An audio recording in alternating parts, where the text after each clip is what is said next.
There is a road in Scotland where drivers have reported running over people who were not there. There is a stretch of motorway where Roman soldiers march across 4 lanes of traffic. And in Surrey in 2002, members of the public called police about a fresh car crash, and what they found was a 5-month-old skeleton.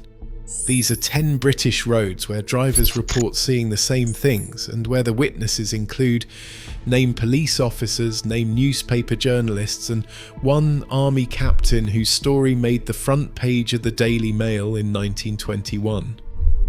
Some of these stories have rational explanations, some do not. All 10 share one detail.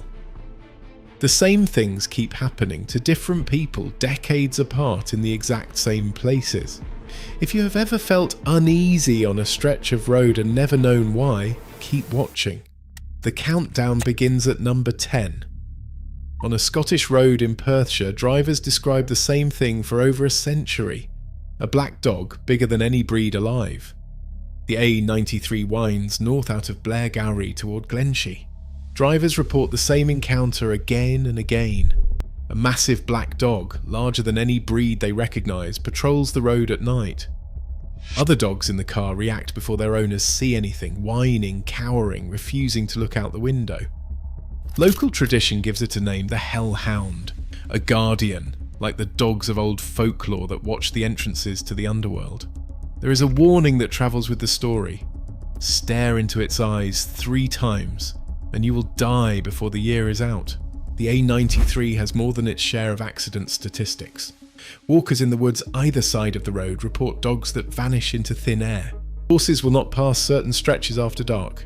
Whether it is a folk memory of something real or something else entirely, the locals do not drive that road at night if they do not have to. In 9th place, on a particular bend of the A38 outside Bristol, the tarmac itself bears the evidence. The road runs southwest out of the city, past the reservoir at Barrow, Gurney. The bend is scarred with skid marks, black streaks where dozens of drivers have braked hard. What they all describe is the same: a woman in a white coat standing in the middle of the road, directly in their path. Drivers slam on the brakes, swerve, brace for impact. When they look again, she is gone.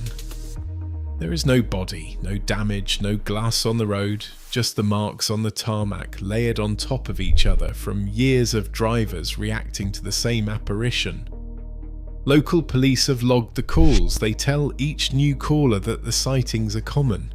Whatever drivers see at Barrow Gurney, enough of them have seen it to leave the road permanently scarred with their reactions. In 8th place, 344 men and boys went underground one morning in 1910. The road that runs past the spot remembers. On the 21st of December 1910, an underground explosion at the Pretoria pit in West Horton killed 344 miners and boys. It remains one of the worst mining disasters in British history. The pit is gone. The town has rebuilt, but the road that runs past the disaster site, Platt Lane, has its own reputation. Drivers report eyes, pairs of them, watching from the hedges on either side of the road, glinting in the headlights at night. Beyond the eyes, witnesses describe figures, bedraggled men walking the verges in the dark, pulling mining carts behind them. They appear in groups, small parties of phantom miners shuffling along the road that leads back toward where the pit once stood. Most of those men never came back out of the pit alive. Locals say the road remembers what the town has tried to forget. Have you ever driven a stretch of road where something just felt wrong? In 7th place, a young woman who never made it to her wedding, and the 50 drivers who say they have seen her since. On the 19th of November 1965, 22-year-old Suzanne Brown was driving home from her hen night. She was due to be married the following day. RAF technician Brian Wetton was waiting for her at home. In the Ford Cortina with her were 3 friends. Only one would survive the night. On Bluebell Hill, on the A229 between Maidstone and Rochester, the Cortina collided head-on with a Jaguar. Patricia Ferguson was killed at the scene. Suzanne Brown and Judith Lingham died in Maidstone Hospital several days later. Suzanne never made it to her wedding. 3 years later, in 1968, the first sighting was logged.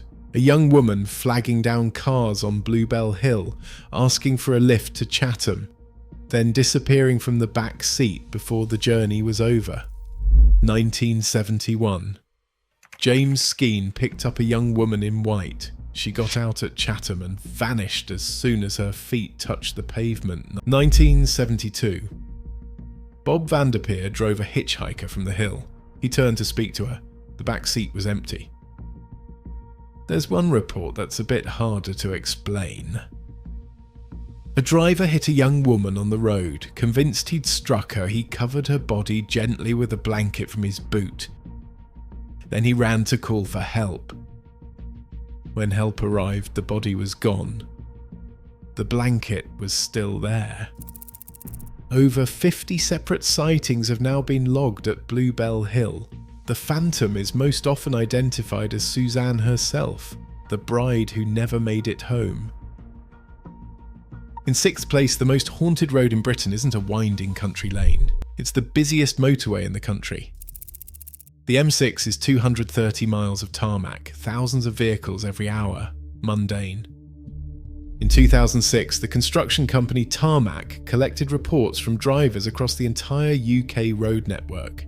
The M6 topped the list, more ghost sightings than any other road in Britain. The most concentrated stretch is in Cheshire, between Junction 16 and Junction 19, a section locals call the Cheshire-Bermuda Triangle. Drivers report Roman soldiers marching in formation, crossing all 4 lanes, oblivious to the traffic. The M6 follows the route of an old Roman road in places. The original road surface lies metres below the modern tarmac. The soldiers appear to be wading through concrete, visible from the chest up, their legs lost beneath the road surface. Phantom lorries are reported in rear-view mirrors, headlights closing in fast, about to collide, then nothing. In 1643, Royalist troops smoked parliamentarians out of Barthamley Church, next to what is now Junction 16. 12 people were killed.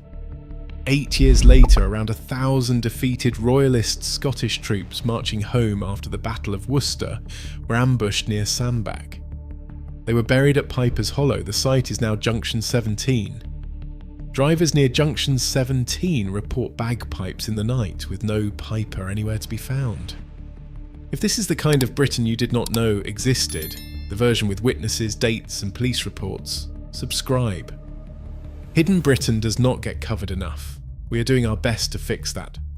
Up to here, these stories could all be folklore. From this point on, the witnesses include named police officers, national newspapers, and a body found in the dirt. In fifth place, an army officer told the Daily Mail in 1921 that something invisible had seized his handlebars. He was not the first.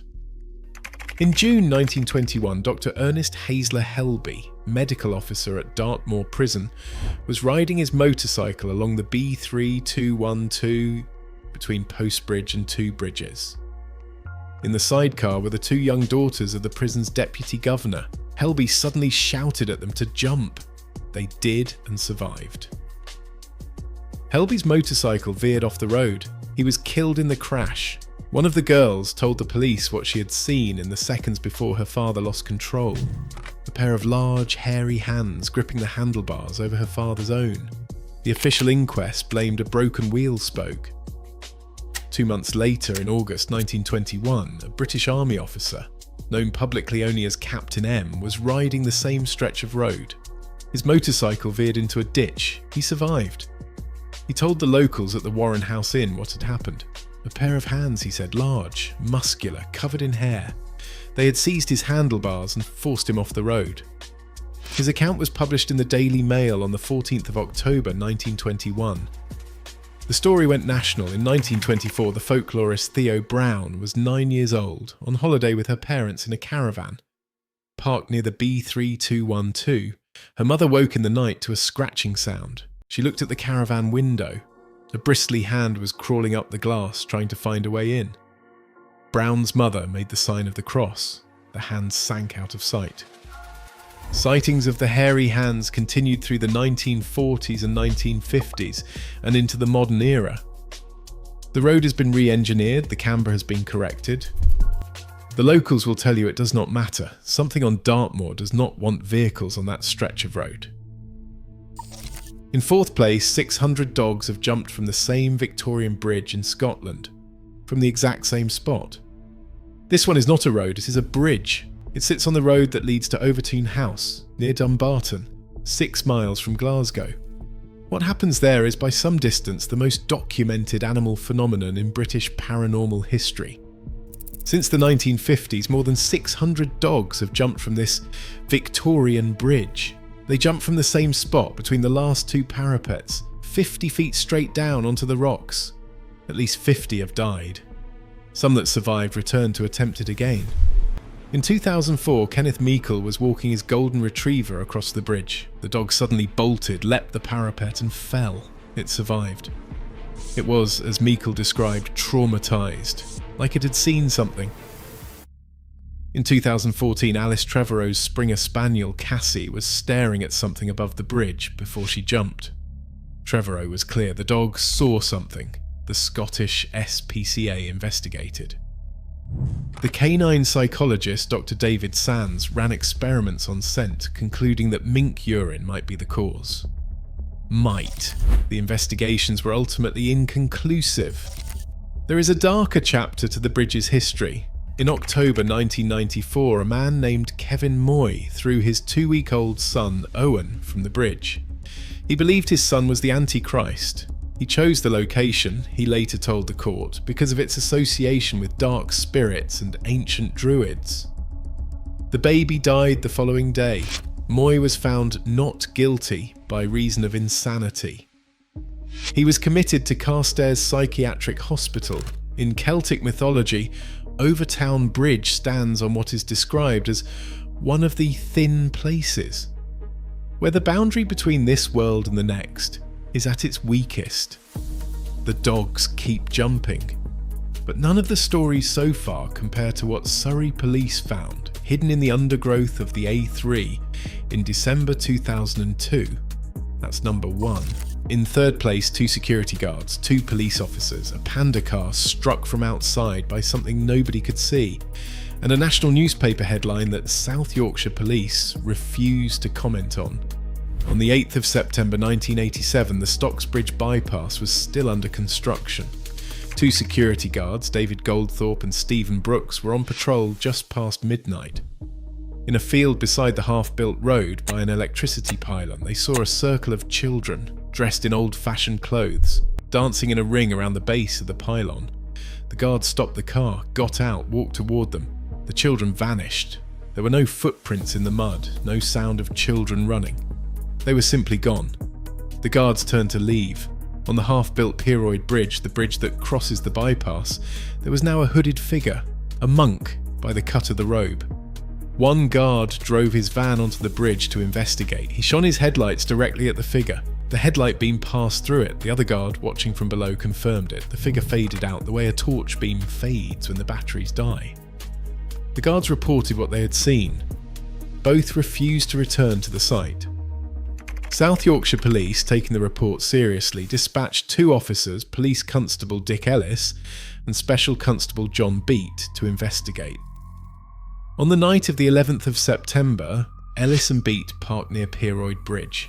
They sat in the car for around 20 minutes. The night was warm, their windows were down. Then Beat screamed. A man's torso pressed against the passenger window. Ellis turned.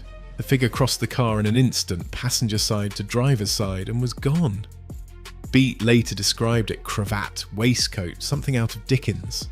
They tried to drive away. The patrol car was struck from outside.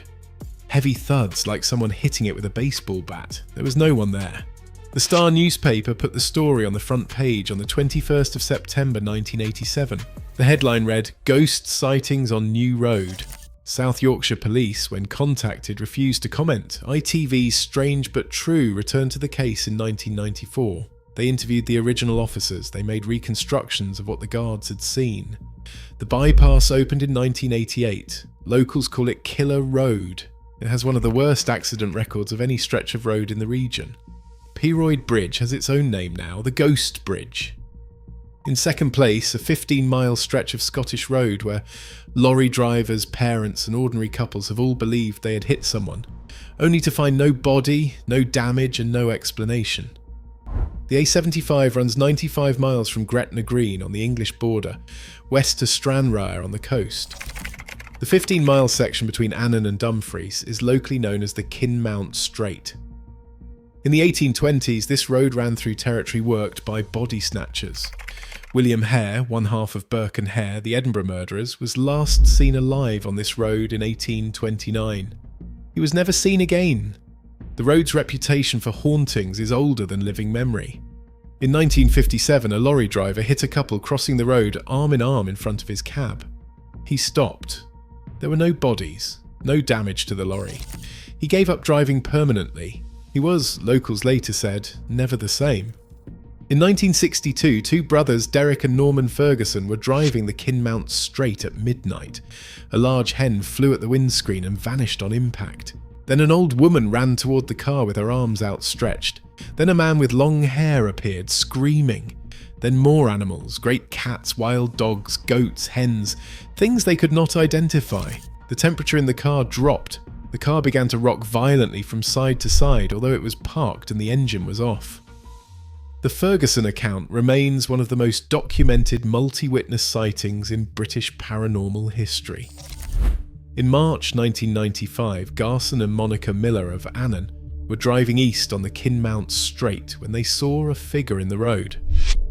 A middle-aged man had a Hessian sack folded over his head, his hands outstretched, holding what looked like a rag. They were doing 60 miles an hour. They hit him. They reversed back. There was no body, no damage. They reported it to Annan police.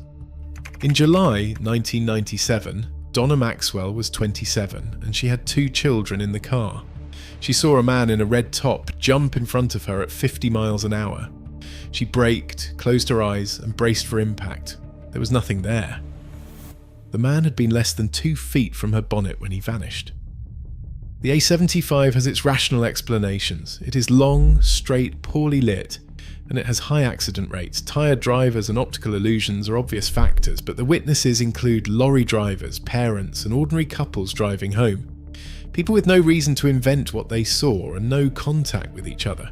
They describe different figures, different incidents, different decades. What they all share is the same conclusion: they believed they had hit someone, and then no one was there. In first place, a ghost crash with a real body underneath. On the 11th of December 2002, at 7:20 in the evening, Surrey police received what officers later described as a flood of calls. Members of the public driving the A3 southbound near the Burpham Slip Road at Guildford had witnessed a car. They described it clearly, a vehicle with its headlights blazing, swerving sharply, and careering off the carriageway down the embankment. Officers were dispatched immediately. They arrived at the scene within minutes. There was no crash, no tyre marks, no broken vegetation, no glass on the verge. The undergrowth was undisturbed. The officers searched on foot. 20 metres further down the embankment, hidden in dense undergrowth and almost invisible from the road, they found a car. A maroon Vauxhall Astra, nose down in a ditch. The windscreen was spiderwebbed. The driver's door was smashed inward.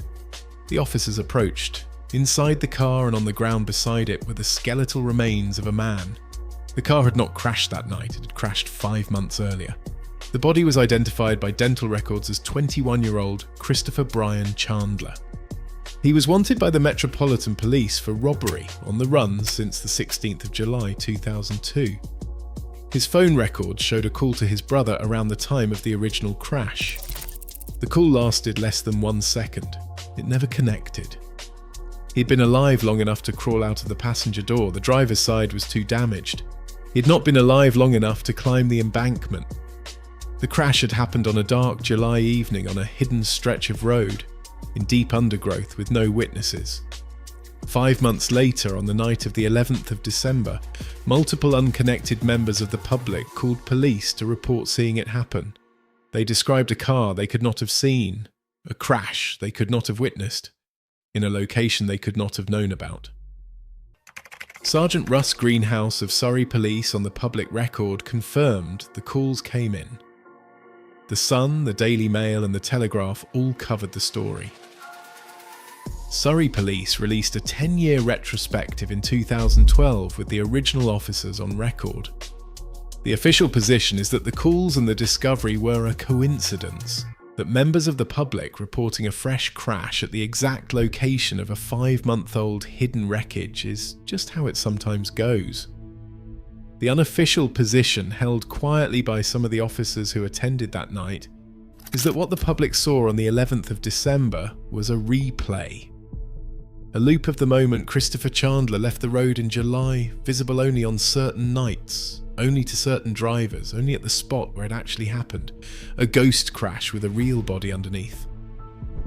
10 roads, 10 patterns of sightings, different decades, different witnesses, different parts of the country. What links them is not whether you believe in ghosts. It is that the same things keep happening to different people in the same places long after anyone alive remembers why. If you have driven any of these roads and you have felt something, leave a comment with the road name. We read them all. Subscribe for more Hidden Britain. The weird stuff that has been here all along.